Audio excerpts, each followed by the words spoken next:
What if you could remember something that happened when you were, well, technically dead? I'm not talking about some fuzzy dream, but a crystal clear, detailed memory, one that was formed when your brain should have been completely offline. Okay, let's get right into this, because we're about to tackle one of the deepest mysteries in science and what it means to be human. So, picture this. A patient's on the operating table, right? In the middle of a complex surgery. Their heart stops. Clinically, they're gone. But after they're revived, they talk about seeing the surgeon making this weird gesture, like flapping his arms, trying to fly. And the most stunning part, the surgeon confirmed he did exactly that. This isn't fiction, it's a real account, and it raises one massive question. And this is the core paradox. I mean, all of modern neuroscience is built on the idea that the mind, our consciousness, is a product of the brain. So if the brain shuts down, our awareness should just blink out of existence. But what if it doesn't? What if something else entirely is going on? This leads us straight into the mystery of the mind without the brain. To really get it, we first need to be clear on what we mean when we say the brain is off.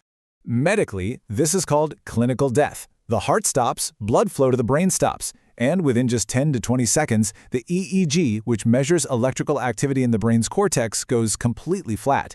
According to our current models, at this point, complex thought, memory formation, and perception should be absolutely impossible.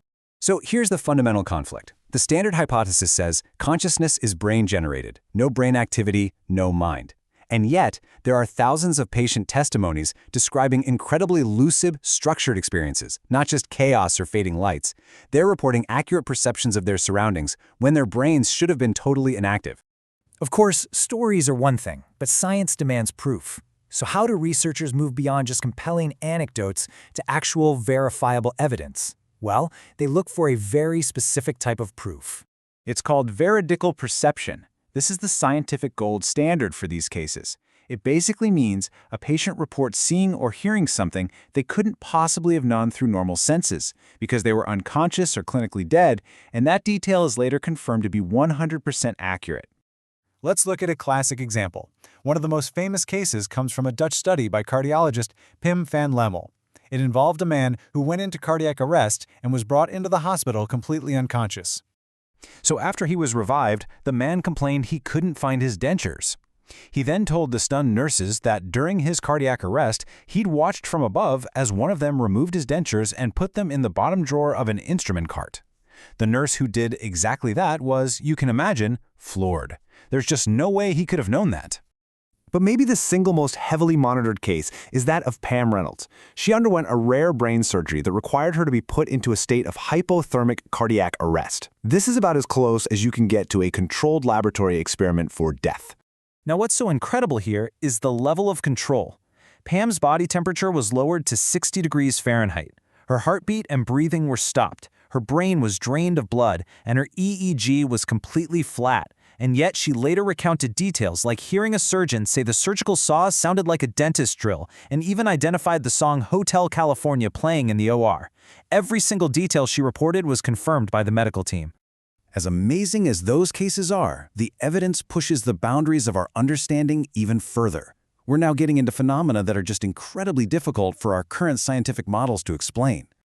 Consider what might be the most powerful anomaly of all: people who have been blind from birth reporting sight during a near-death experience.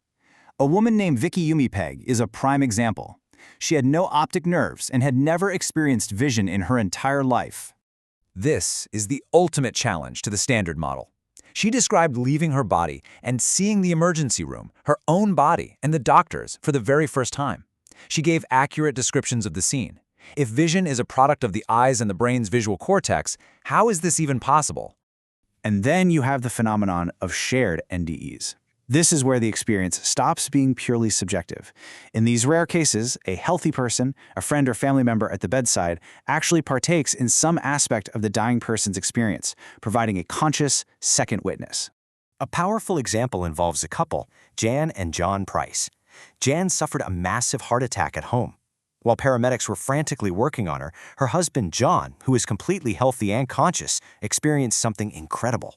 John reported seeing a translucent form of his wife leave her physical body and hover near the ceiling. Later, After Jan was revived, she described seeing the resuscitation from that exact same vantage point, providing details of the paramedics' actions that were physically impossible for either her or her husband to see. The paramedics themselves confirmed her descriptions were spot on. You have two witnesses, one clinically dead, one healthy, reporting the same impossible event. When you start adding up all this verified evidence from all these different types of cases, it really forces us to step back and question our most basic assumptions. What if our entire model of consciousness is incomplete? This leads us to a fascinating alternative model. The old model says the brain creates consciousness like a generator makes electricity. The alternative model, often called the filter or receiver theory, suggests the brain doesn't create consciousness, but rather receives and filters it, kind of like a TV receives a broadcast signal. In this view, when the brain shuts down, the filter is removed and consciousness actually expands. The implications are just mind-bending. If consciousness isn't just inside our heads, that means it's not confined to a specific location in space and time. It could be non-local, a fundamental property of the universe itself that our brains just tune into for our day-to-day experience. And that leaves us with the ultimate question. This evidence doesn't give us all the answers, but it challenges our most fundamental definitions. If that spark of awareness, this sense of I, isn't just a temporary biological process, but something much more fundamental, then what does that say about who or what we really are?